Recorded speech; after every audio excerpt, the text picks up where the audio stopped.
하나님 말씀은 신명기 24장 1절에서 13절까지 우리 함께 교대로 봉독하겠습니다. 신명기 24장 1절에서 13절입니다.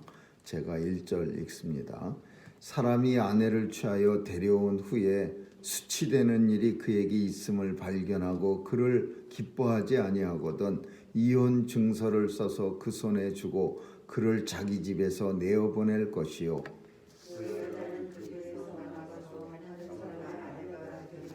그 후부도 그를 미워하여 이혼 증서를 써서 그 손에 주고 그를 자기 집에서 내어보내었었거나 혹은 그를 아내로 취한 후부가 죽었다 하자.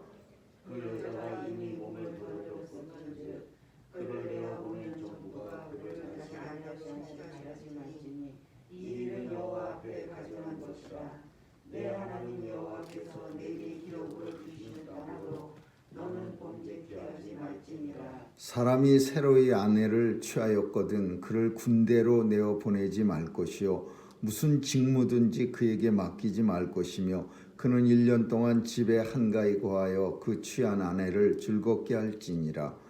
사람이 물결의 전부나 그 입장만이나 전집하지 말지니 이는 그 생명을 전집함이니라. 사람이 자기 형제 곧 이스라엘 자손 중 한 사람을 후려다가 그를 부리거나 판 것이 발견되거든 그 후린 자를 죽일지니 이같이 하여 너희 중에 악을 제할지니라. 너는 문둥병에 여여 삼가서 내 사람 제사장들이 너희에게 가르치는 대로 내가 힘써 다 행하되 또 내가 그들에게 명한 대로 너희는 주의하여 행하라. 너희가 애굽에서 나오는 길에서 내 하나님 여호와께서 미리암에게 행하신 일을 기억할지니라.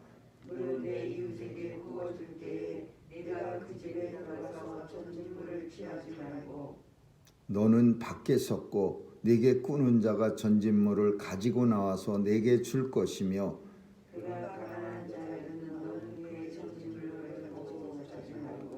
같이 읽습니다.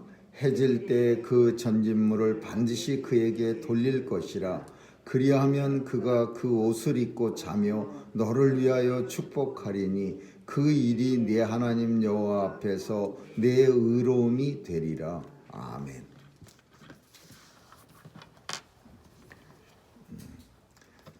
가정은 하나님께서 이 땅에서 만들어 주신 첫 번째 조직입니다. 교회가 첫 번째 조직이 아니라 가정이 하나님께서 최초로 이 땅에 허락해 주셨습니다. 그리고 이 가정을 만들어 주신 이유는 우리가 다 아는 것처럼 이 땅에 사는 동안 천국의 기쁨을 맛보게 하시려고 그래서 우리에게 가정을 허락해 주셨는데 우리 인생은 죄로 오염되어서 이 가정이 파괴되어지고 그리고 천국의 기쁨이 아니라 지옥의 고통을 어떤 가정 속에서는 많은 사람들이 그렇게 느끼며 살게 됩니다. 사실 하나님 말씀대로만 그러나 아무리 죄에 오염되었다 할지라도 하나님의 말씀대로만 우리가 가정을 살아간다면은 하나님이 주신 그 목적은 절대로 변하지 않을 겁니다.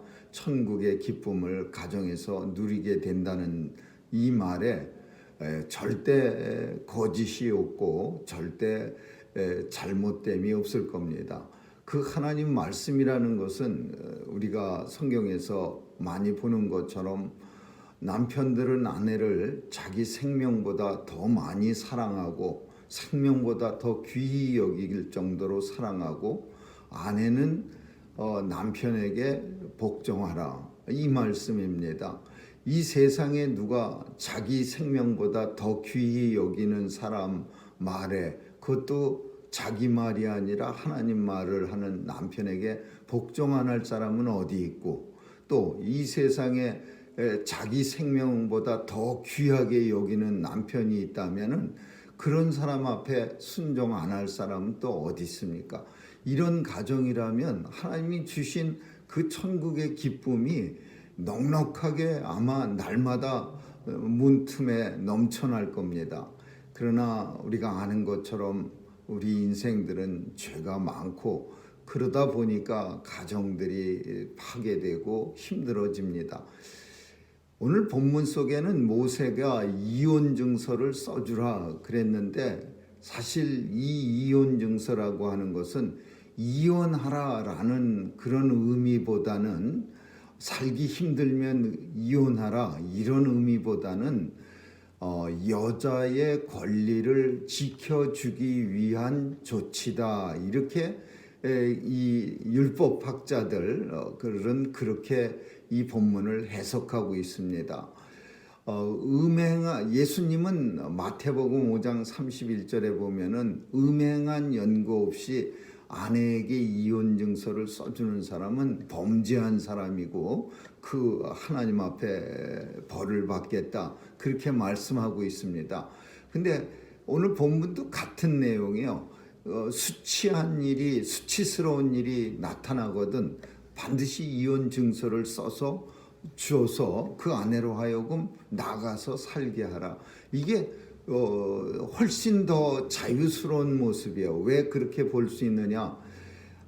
종종 예전에는요, 이 이혼 증서라는 게 그렇게 써주지 않았습니다. 그냥 고통스럽게 혼자 살게 하는 거예요. 그냥 마치 없는 사람처럼 완전 무시하고 그냥 죽은 사람처럼 살게 하다가 그냥 혼자 알아서 죽게 만드는 그런 끔찍한 일들이 우리나라에도 많이 있었습니다. 이혼 증서가 어디 있습니까? 이혼 증서 써서 나가서 사세요라고 하는 것은 여자의 권리를 많이 존중해 주는 거지 대부분의 경우는 그냥 힘들게 고통스럽게 평생을 그냥 그 집에서 살다가 죽게 만드는 게 그게 예전에 모세가 있던 시대의 일이고 뭐 예전까지 안 나가도 우리 한국에도 조금만 역사를 거슬러 올라가 보면은 그런 시대가 있었습니다. 그래서 여자들은 참 엄청 고통스럽게 살아야 되고 참 끔찍한 삶을 사는 그러나 오늘 본문 속에서 이혼 증서를 써서 나가서 새로운 사람을 만나서 살게 하는 거 이게 많이 참 여자의 권리를 보호해 주는 그런 일이라고 우리는 볼 수 있습니다. 그런데 이걸 잘못 생각해서 뭐 마음대로 마음 안 맞으면 이혼하라 이런 뜻으로 해석하는 거는 그건 매우 잘못돼. 이 세상에 마음이 맞는 사람이 세상에 누가 어디 있습니까?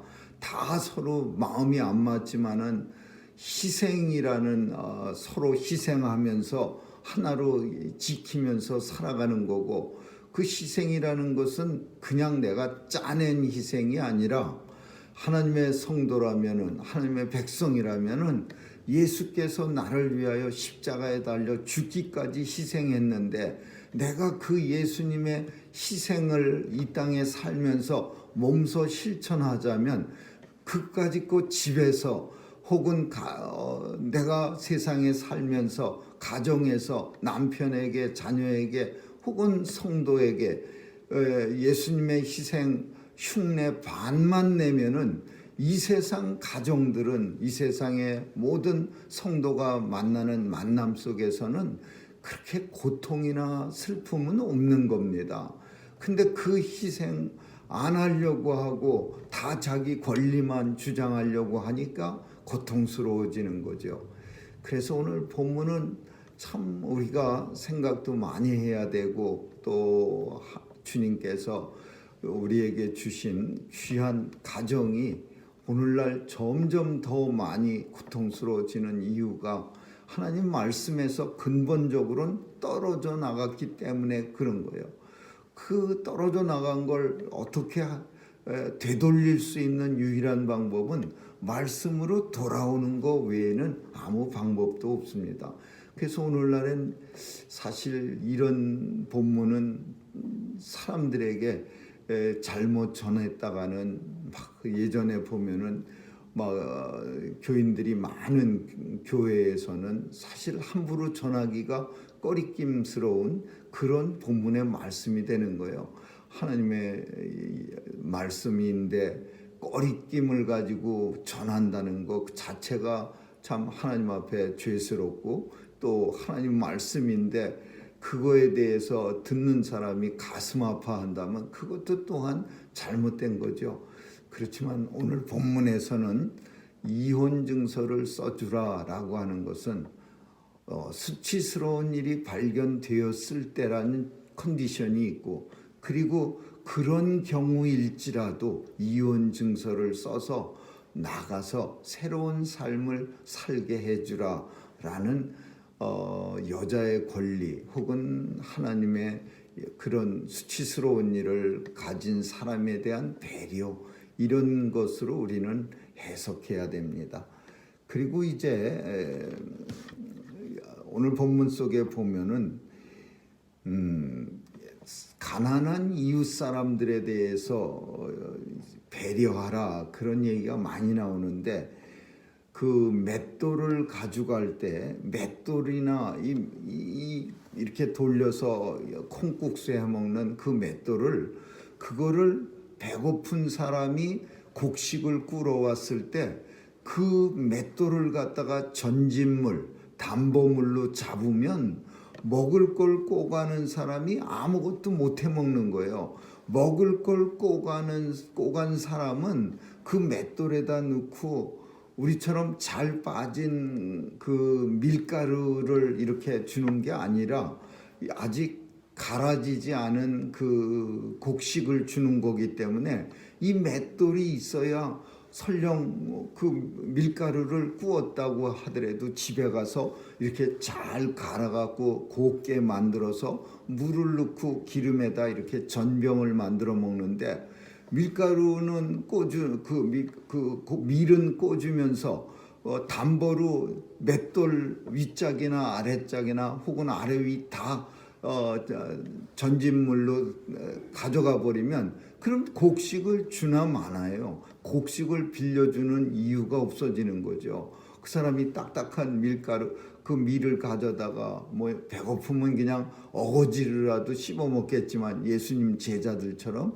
그렇지만은 그거는 빌려주는 사람으로서는 그렇게 하면 안 되죠. 빌려줄 때는 그걸 잘 갈아서 맛있는 음식을 만들어 먹을 수 있도록 그 맷돌을 갖다가 전진물로 뺏어오면 안 되고, 그리고 또 하나는 옷을 갖다가 의복을, 이 겉옷을 담보물로 삼았으면은 반드시 밤이 새기 전엔 다시 돌려줘야 됩니다. 날씨가 추워지면은 잘못하면 얼어서 죽을 수도 있어요. 사람이 배고파서 밀가루를 먹을 음식을 꽂는데 그 사람 담보로 겉옷을 가져가 버리면은, 그 사람 추워서 죽어버리면 꽂은 의미가 없잖아요. 꽂은 거는 생명을 보존하려고, 하게 하려고 사랑을 베푼 건데, 이게 겉옷 가져가서 그 사람 밤새 추위에 얼어 죽으면 꽂은 사랑이 아무 의미가 없는 거예요. 그래서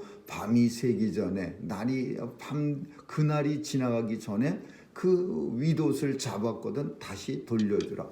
그리고 또 하나 오늘 본문 속에서 우리의 눈에 띄는 것은, 담보물을 잡을 때 그 꽂주는 사람이 이렇게 자기가 집에 들어가서 쓱 살펴서 제일 좀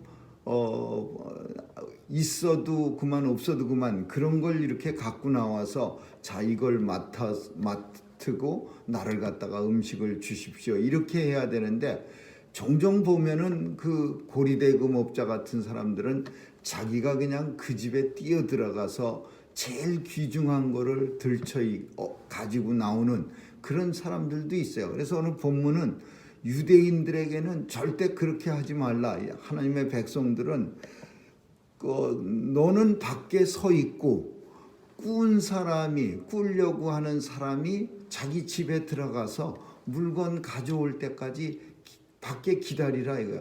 싹 들어가갖고 저걸로 주세요, 저걸로 하세요, 이런 거 하지 말라 이겁니다. 그러니까 꾸는 사람들의 입장에 서서 하나님께서는 이웃을 많이 배려하라 그런 얘기죠. 그리고 이제 군대 얘기가 나옵니다. 이 군대 얘기는 모세 때도 문제가 많지만 오늘날도 우리 사회에 특별히 미국은 지원제니까 별 탈이 없는데 한국은 반드시 의무제도입니다. 그러다 보니까 이게 문제가 많이 생기는 거예요. 나라에 최고로 충성하고 최선을 다해서 일을 해야 할 사람들이 종종 엉뚱한 짓을 하고 술수를 펴갖고서는 나중에 사람들에게 그게 가시가 되고 그게 걸림돌이 돼갖고서 쓸데없는 싸움들 매일 하게 만들고 이러는 거예요. 군대는 당연히 자격이 되면 가야 되고 가서 열심히 나라를 위해서 그 짧은 시간인데 가서 열심히 봉사하다가 나오는 게 당연한데 그거를 지도자들이 그거 안 하겠다고 그냥 요령을 피고 그러다 나중에는 문제가 생기면은 맨날 꼬투리를 잡혀갖고서 부끄러운 일을 당하고 이건 너무나 한심스러운 거예요. 오늘 본문 속에서도 군대 면제자에 대해서 얘기하는데 결혼한 사람에 대해서는 면제를 1년만 해주라 이거예요. 결혼하자마자 군대 나와갖고서 지금 신혼부부인데 집에 참 새 신부가 있는데 근데 전쟁터에 나온 그 병사가 그 싸움이 제대로 되겠습니까? 그냥 내가 죽으면 어떡하지 하면서 걱정 때문에 두려워할 테고 또 집에는 부인이 이제 결혼한 지 며칠 된 부인이 기다리고 있는데 다른 사람들한테도 영향을 주는 거예요. 내가 벌벌벌 떨면은 다른 사람들도 같이 떨게 되는 거예요. 그러면 사기도 저하되고 그 전력에 얼마나 큰 손실이 오겠습니까? 그러니까 이 보면 하나님께서는 모세를 통해서 새로 장가든 사람은 절대로 군대 내보내지 말고 그 1년 동안 그렇다고 해서 장가든 사람만 끝까지 군대 안 가는 게 아니라 1년만 면제하라. 1년 지나면은요 이제 뭐 깨소금도 다 떨어지고 이제 갈만할 때가 됐으니까 하나님께서 우리 인생들을 우리보다 더 잘하시는 하나님이 왜 모르시겠어요? 그러니까 이제 1년 지나면은 국민의 의무인 군대에 가서 나라를 지키라 이겁니다. 이스라엘은 전쟁이 일어날 때만 데려가는 모병제입니다. 평소에는 뭐 가정이나 자기 사업이나 자기 농사를 잘 가꾸다가 적이 쳐들어오거나 적을 쳐야 할 이유가 있으면 모병하는 거예요. 그러면 모병에 해당된 사람들 중에서 새로 결혼한 사람은 그 한 해를 면제받는 거예요. 오늘 본문은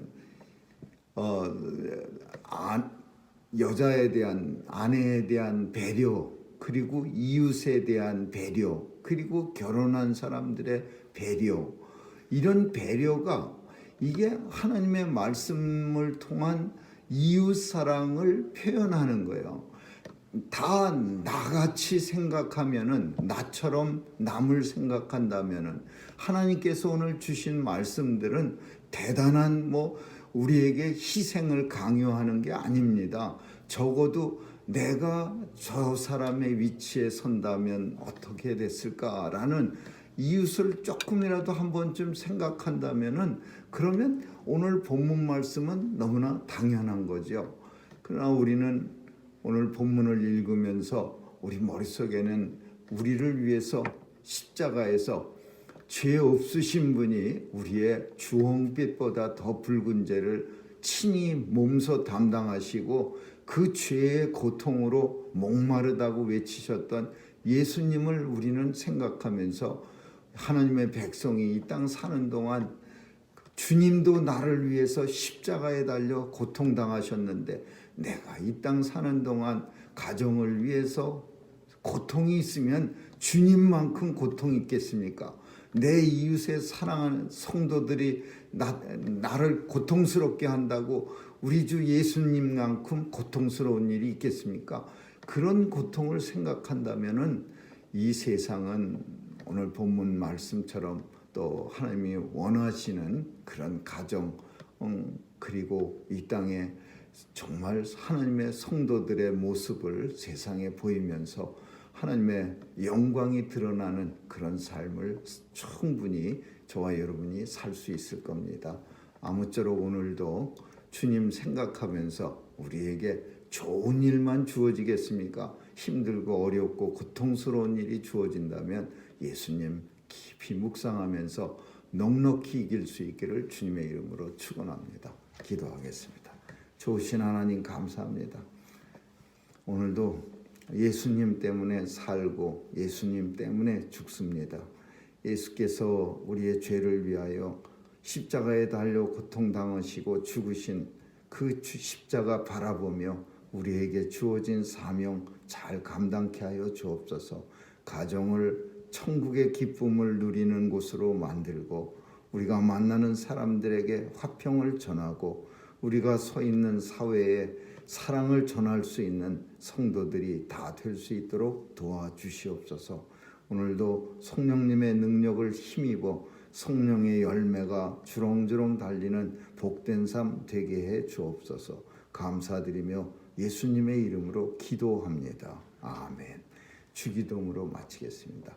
하늘에 계신 우리 아버지여, 이름이 거룩히 여김을 받으시오며 나라에 임하옵시며 뜻이 하늘에서 이룬 것 같이 땅에서도 이루어지이다.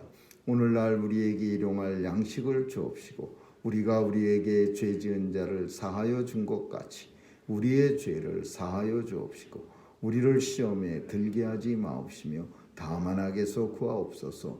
대개 나라와 권세와 영광이 아버지께 영원히 있사옵나이다. 아멘.